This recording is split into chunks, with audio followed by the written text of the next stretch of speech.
تأکید ما بود. We also discussed and emphasized security in the borders between the two countries and the activation of border markets in the two countries. طبیعی است که ایران و پاکستان دو کشور همسایه و دوست و دارای روابط عمیق استراتژیک هستند و ما همچنان تأکید هر دوی ما بر این بود که این روابط راهبردی رو باید ادامه بدیم. And it is very normal that Iran and Pakistan are friendly and neighborly countries which are enjoying deep strategic relations, and in our meeting today we emphasized on the continuation of such deep strategic relations. همچنین راجع به موضوع منطقه ما گفتگو کردیم. منطقه خاورمیانه و به ویژه منطقه خلیج فارس و دریای عمان منطقه بسیار حساسی برای جهان و برای منطقه ما هست و ما راجع به استقرار ثبات بیشتر و صلح در این منطقه با هم بحث و گفتگو کردیم. We also discussed and reviewed recent developments related to the Middle East region and particularly to the Persian Gulf and the Sea of Oman, as we believe that Persian Gulf and the Sea of Oman are very critical regions for the world and the whole region, and we also emphasized on the strengthening of stability, more peace and data in the region. ما با آقای نخست وزیر نگرانی‌مون رو نسبت به حوادثی که نسبت به نفتکش‌ها رخ میده، به ویژه نسبت به نفتکش ایرانی در دریای سرخ در روز جمعه بیان کردیم. And also I conveyed our worries and concerns with regards to the developments of the oil tankers and particularly the Iran which was attacked in the Red Sea on Friday. سرنخ‌هایی که در این زمینه در اختیار ما هست برای آقای نخست وزیر بیان کردیم و گفتیم که ما این تحقیقات رو تا رسیدن به نتیجه نهایی و روشن شدن عامل حمله موشکی به کشتیمون ادامه خواهیم داد.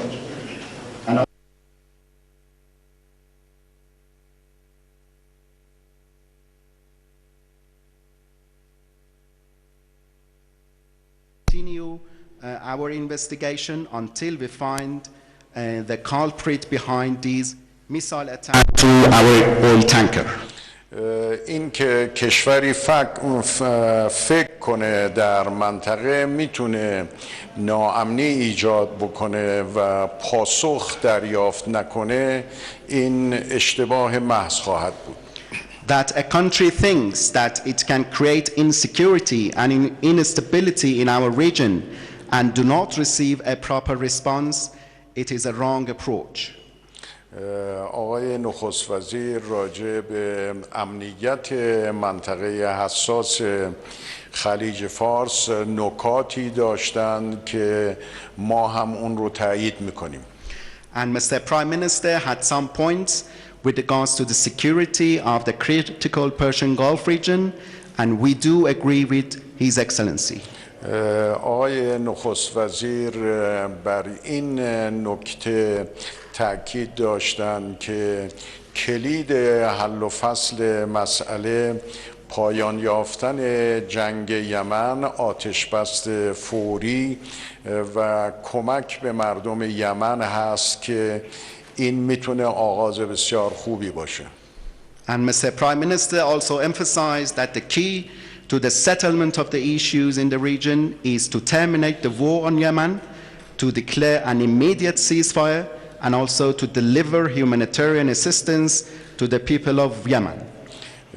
دو کشور بر این نکته تأکید داریم که مسائل منطقه راه حل سیاسی داره و باید از طریق گفتگو بین کشورها مسائلی که وجود داره به حل و فصل نهایی برسه.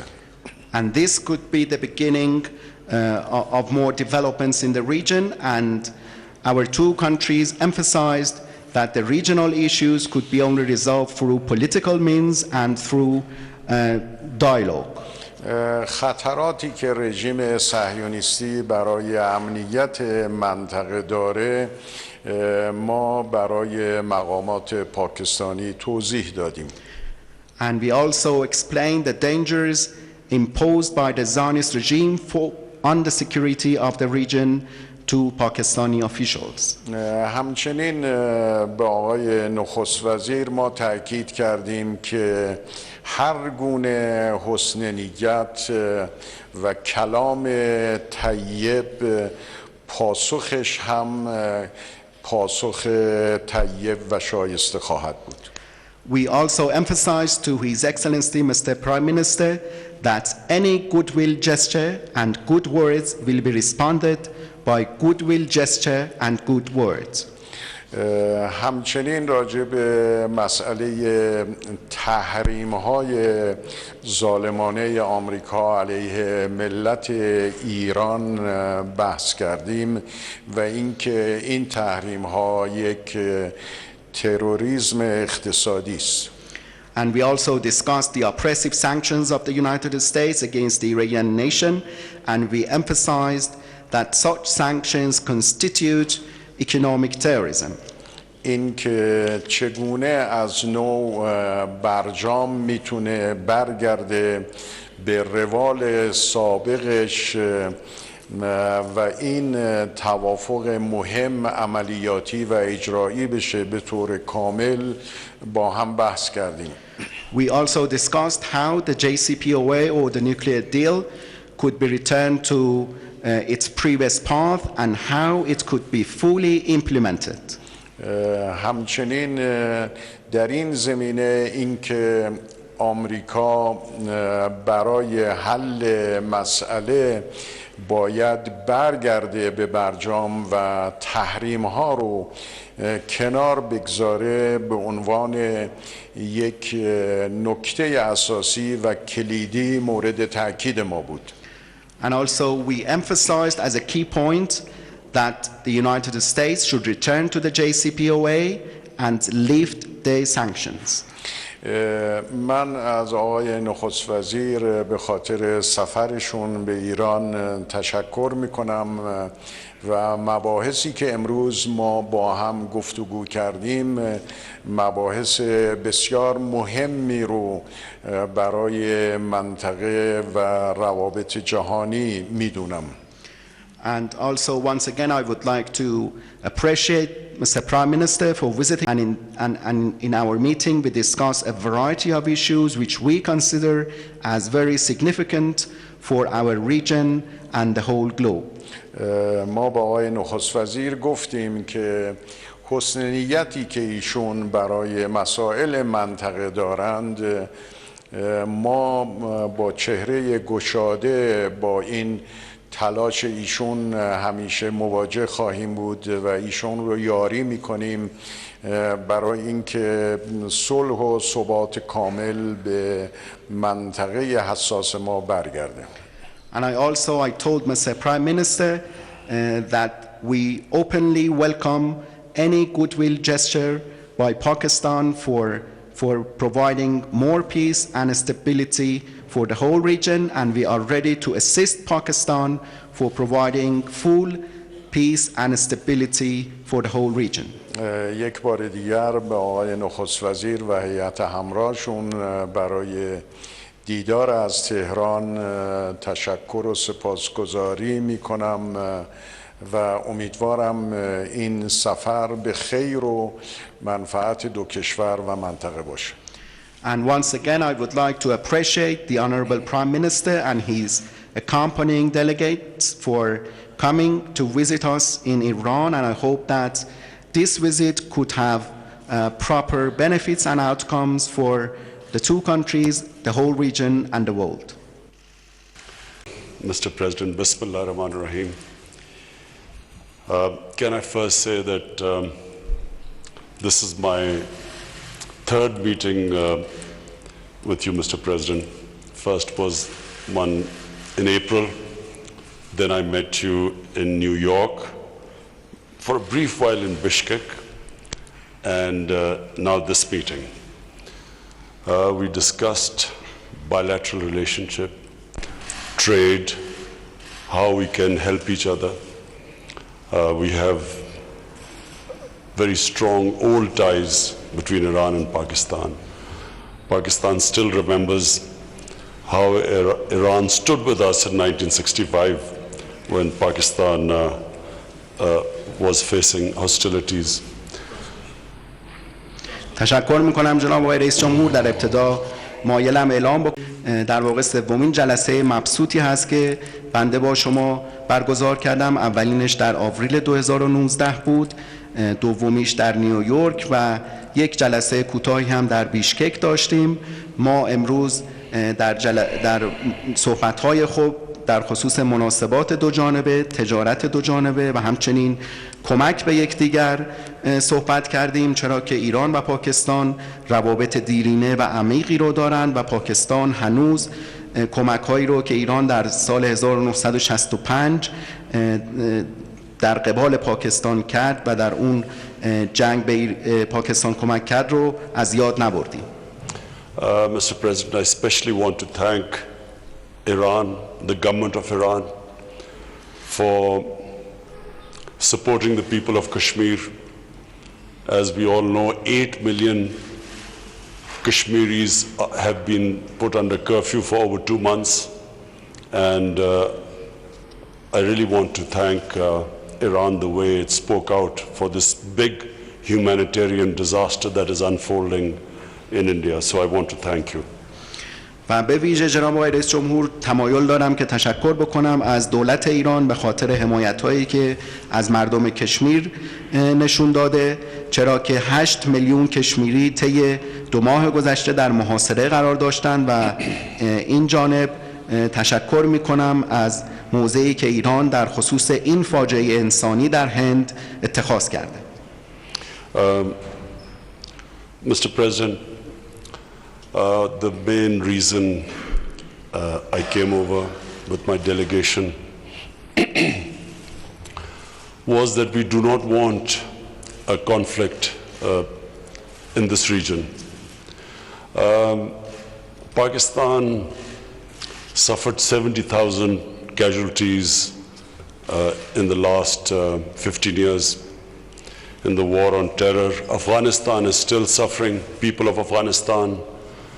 Syria, terrible devastation taking place there.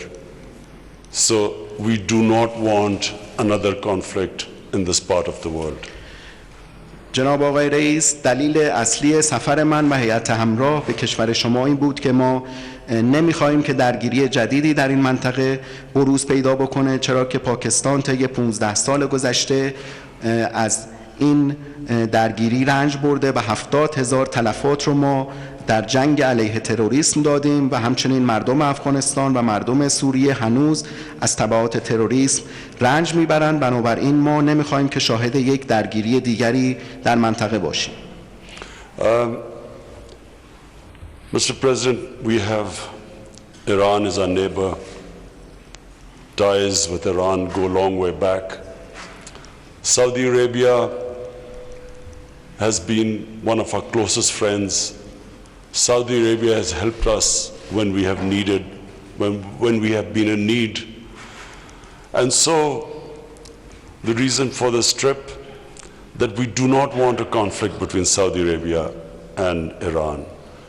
We recognize that it's a complex issue. We recognize that. But we feel that this can be resolved through dialogue. But what should never happen is a war between Saudi Arabia and Iran, because this will not just affect this whole region. Our 2 brotherly countries will be affected, but this will cause poverty in the world. Oil prices will go up. Countries which should be spending money on their human beings will end up spending money on buying expensive oil. So it will create poverty. So not just for from Pakistan point of view, from all developing countries' point of view, that whatever it takes, we must never allow this conflict to take place, because we know, Mr. President, there is a vested interest that wants this conflict to take place. جناب آقای رئیس جمهور، ایران همسایه ما بوده و در مواقع سخت از ما حمایت کرده. عربستان هم یکی از دوستان نزدیک ماست که در زمان نیاز ما به ما کمک کرد. بنابراین دلیل این سفر ما این هست که ما نمیخوایم هیچ گونه درگیری بین ایران و عربستان اتفاق بیفته. این یک موضوع پیچیده هست، اما احساس میکنیم که این موضوع پیچیده رو میتوان از طریق دیالوگ و مذاکره حل کرد. ما معتقد هستیم که هیچ جنگی نباید اتفاق بیفته بین این دو کشور، چرا که نه تنها بر بین این دو کشور برادر اختلاف به وجود میاد، بلکه تأثیر میگذاره بر کل منطقه و باعث گسترش فقر میشه، چرا که قیمت نفت بسیار افزایش پیدا میکنه و کشورهایی که میبایست پولهای خود رو در خصوص توسعه انسانی هزینه بکنند برای خرید نفت گران هزینه خواهند کرد و بنابراین از نقطه نظر پاکستان و همه کشورهای در حال توسعه هیچ گونه جنگی بین ایران و عربستان نباید اتفاق بیفته، چرا که معتقدیم این به نفع کشورهای ثالث خواهد بود. This trip and inshallah the trip when I go to Saudi Arabia on Tuesday, I want to stress, is purely a Pakistan initiative. It's an initiative taken by us. We haven't been asked by anyone to do this. It is our initiative, and I repeat, because it is imperative that we do not allow a conflict to take place, because, and I again repeat, there's a vested interest that wants this to happen. And so I've been very encouraged talking to you, Mr. President. I feel encouraged, and I go in a very positive frame of mind to Saudi Arabia, and we will act, I repeat, as a facilitator, not a mediator, a facilitator. We would like to facilitate talks, as you mentioned during our conversation. In the past, Pakistan has hosted Saudi Arabia and Iran in Islamabad in the past to iron out your differences, and so we are again willing to do the same thing. We again want to facilitate our two brotherly countries to iron out your differences, and I repeat again, it's complicated, it's complex, but I feel it's possible to resolve these differences. این سفر و انشالله سفری که من روز به عربستان خواهم داشت سفر مفیدی خواهد بود و در این سفر هم من تأکید خواهم کرد بر ابتکار پاکستان. تأکید میکنم که این ابتکار پاکستان هست، هیچ کس و هیچ طرفی از ما نخواسته و این ابتکار خود ما هست، چرا که همونطور که گفتم هر گونه درگیری بین ایران و عربستان تبعات منفی رو برای منطقه داره و همچنین باعث منفعت طلبی کشورهای ثالث میشه. من امروز آقای رئیس جمهور مذاکرات خیلی خوبی رو با جناب عالی داشتم و با ذهنیت مثبتی روز سه‌شنبه به عربستان سفر خواهم کرد و بار دیگه تاکید میکنم که من به عنوان یک تسهیل کننده و نه یک میانجی بین ایران و عربستان عمل خواهم کرد، همان گونه که در گذشته نیز پاکستان میزبان مقامات عالی ایران و عربستان در اسلام آباد بوده و ما مایل هستیم که به این نقش تسهیلگری خودمون بین دو کشور برادر ادامه بدیم جهت حل اختلافات و بار دیگه تکرار میکنم که این موضوع ممکنه موضوع پیچیده‌ای باشه، اما پاکستان اعتقاد داره که از طریق گفتگو قابل حل هست. And finally, Mr. President, when we were in New York, President Trump spoke to me and he wanted to facilitate